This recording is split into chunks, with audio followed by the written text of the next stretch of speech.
Well, this is a story we have been all over from the very beginning, when a baby formula shortage gripped families across the country 3 years ago. And now HHS Secretary Robert F. Kennedy Jr. is announcing what he's calling Operation Stork Feed. It's a plan, he says, that will create better oversight into America's baby formula industry, from expanding product options to increasing testing on what's already on the shelves. And it comes on the heels of a consumer report finding dangerous levels of lead, arsenic, and forever chemicals in at least half of the 41 brands tested.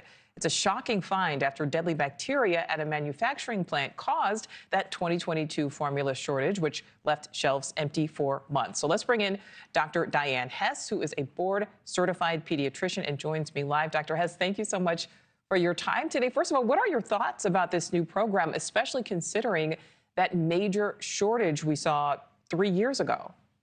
I welcome it. There hasn't been legislation on baby formula since 1980. So I think transparency is going to be great. And I think that, we want this, the formula that we're feeding our patients, our babies, our families, we want it regulated, and we want transparency. We want to know what's in these formulas that we're giving the kids. Absolutely. So, Dr. Hes, this program includes testing of formulas, of reviewing nutrients. Ultimately, do you think we will see any sort of big changes when it comes to formulas?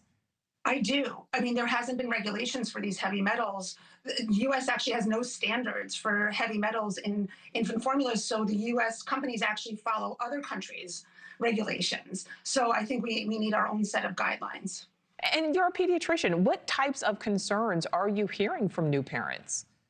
Parents have a lot of information, and they are nervous that what they're not giving their child, if it's not optimal, they're worried that is this going to damage their brain or cause cancer later, or are these sugars going to make them addicted to sugar? So there's so many questions. There's so much information on social media. So the parents are bombarded with information, and it's really hard to break it down for them. I love the formulas that have the QR code, because the parents can actually scan that code with their phone and see the list of ingredients. I think that's really reassuring to families. I think we're importing a lot of baby formula from other countries that is not regulated, and they're not being stored properly, and that's where I'm very worried.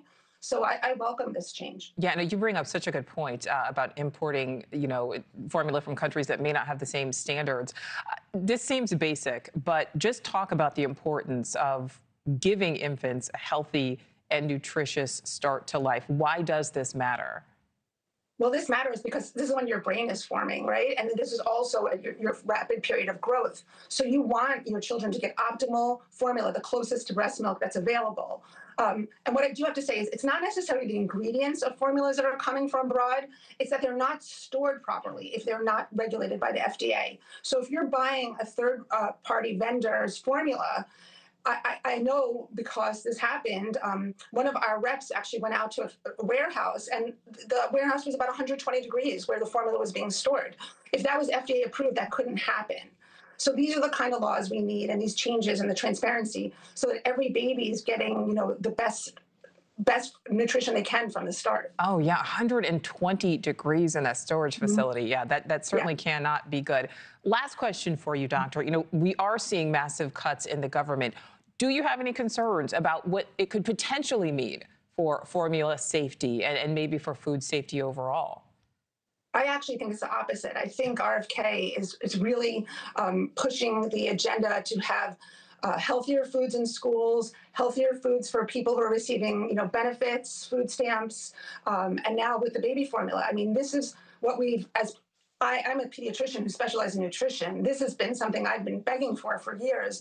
Even things such as a packaging. Studies came out before. It might not actually be the formula, but it happened with the things like Lunchables, that it's a packaging that actually have the heavy metals that leach into the food. So this all needs to be looked at, and I welcome that. And yeah, really good. We are hopefully going to start getting some more information, possibly some changes.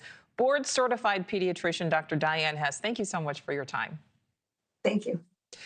Thanks for watching. Go to joinnn.com to find NewsNation on your screen. And don't forget to click the red subscribe button below to get more of NewsNation's fact-driven, unbiased coverage.